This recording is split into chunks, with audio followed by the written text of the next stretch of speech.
All right, everyone. It looks like the invasion of Rafah is now imminent in Gaza. We're not sure exactly what time frame that'll take place in, but they've been studying the troop movements there by the IDF and said, well, they've got a land invasion force basically ready to go, some tens of thousands of soldiers with all the armor and air support that they need, etc. And so it looks like they're actually going to take the plunge. This was inevitable, by the way. People kept acting like, well, Joe Biden will manage to sew up a ceasefire deal or a peace agreement or something. Blinken comes out and says, leave Gaza, like that's really going to happen.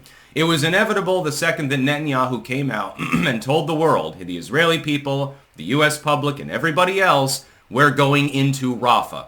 It was never going to be a limited incursion just taking over the Rafah crossing, which, by the way, again, violates the Camp David Accords of the late 70s. Egypt just doesn't complain about it because they're like, we don't want any problems. You do whatever you need to do because right now is not the time that we want to have a diplomatic dust-up.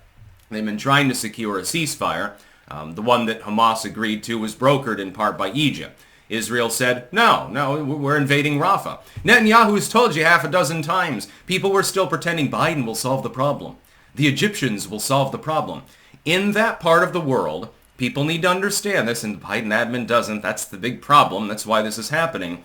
If you say that you're going to do something, you do it.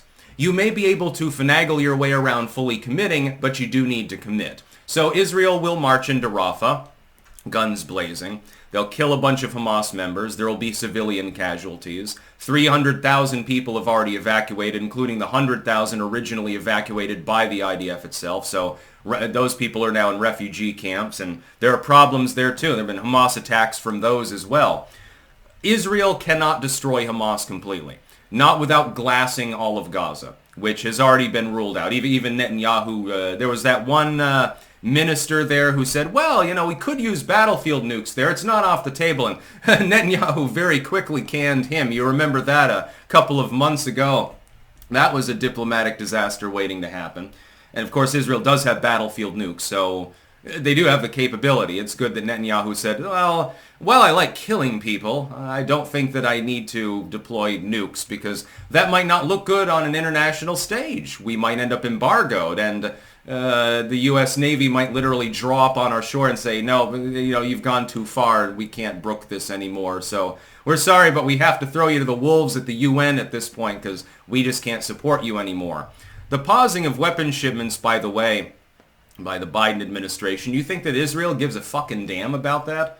I don't think they do. We've already given them all the weapons in the world. They've already got plenty of artillery and missiles and rockets and everything else. We're not pausing the shipment of munitions used by Iron Dome, which means Israel is effectively in the defensive capacity by Hamas and other nearby nations, effectively untouchable. Nothing can get through the Iron Dome system. It's become much more beefy and sophisticated. When Iran launched its attacks, they launched wave after wave of missiles and drones. Something like 95% of them were knocked out before they got anywhere near Israel. It's pretty cut and dry. Israel is up against a foe that fundamentally does not have the means to fight back. Hamas no longer has the organizational capacity or even potentially the manpower to mount any sort of significant incursion into Israel. They've taken over virtually all of Gaza. They're now taking over the last major city area that they don't already hold. Half the population that was sheltering there is now gone. Part of it is a ghost town. They took the crossing, and Netanyahu said what he was going to do. Now, if Biden or somebody in the West says they're going to do something, so Biden says, man, I'm going to forgive all your student loan debt, and then deliberately designs it so that it falls through, it falls flat before the courts, it doesn't matter so much. We're used to a political system in which politicians make a lot of promises and then never follow through with most of them. Or they follow through, kind of. Or they say, don't worry, I will get it done, but now is not the time. Like a Speaker McCarthy or somebody like that. That shit doesn't fly in most parts of the world. If Putin says he's going to do something, he's going to do it. And if he doesn't do it, there's going to be a real goddamn good reason that he presents to people. If Netanyahu says, we will go into Rafah, we promise, we vow, we're getting the hostages back, most of them in body bags at this point, or suffering massive and crushing PTSD from being gang raped every day for months. Hamas does that. He's going to do it. He's not going to pull back. There's no bribe big enough that you can give Netanyahu. The United States is like, well, come on, man, we'll make everything conditional. Don't go into Rafah and don't worry, the weapons shipments will resume. How do you know that Netanyahu won't take the additional weapons and then go in anyway, by the way? I mean, why wouldn't you? Netanyahu vowed to his people that he was going to do that. If he would not be able to save face and probably get ousted by the hardliners in his own fucking party if he didn't. He's fighting for his political survival in a situation where he's kind of hamstrung and doesn't really have a choice. Again, I'm not Team Israel or Team Palestine. I'm Team America. The American leadership being completely witless with regards to the entire situation. I wish the war had never popped off. Had we sane and powerful leadership, it would not have. Trump is fundamentally correct, for example, when he says, if I was the president of the United States, Hamas never would have staged this attack. He is right. They would have waited until weak leadership. That's why Ukraine popped off as well. They took a 4-year lid on it and said, well, maybe we'll wait and see. Right now is probably not the time. You know, this maniac is saying he might bomb Moscow if we go into Ukraine. Maybe let's wait. That seems like a more prudent option. And indeed, they got their wish when the powers that be selected Joe Biden for his asterisk administration, leading to the rise of effectively a military-industrial oligarchy that's actually pulling the strings. This sort of thing was assured because decision-making is a lot faster if it's centralized. Doesn't mean it's better necessarily all the time, but it is more fast in a response. Trump didn't seem like the sort of person that they wanted to fuck with. Biden seems like the sort of person that they can get away with fucking with, and we see it. Now, don't you invade Ukraine? Putin invades Ukraine. Well, we're going to put an embargo on you. Who cares, says Putin. Yeah, his troops are now advancing again, by the way. There was no spring offensive or anything like that for the Ukrainians. They're being ground down slowly, and all the money and weapons in the world aren't going to stop that from happening. You're going to eventually need negotiations, which the West is incapable of brokering because there's no strong central Western leadership to broker it. The same is true in Palestine and Israel. Hamas attacked because of the lack of Western leadership. Israel can be effectively untouchable now in the military sense. We saw what happened with Iran.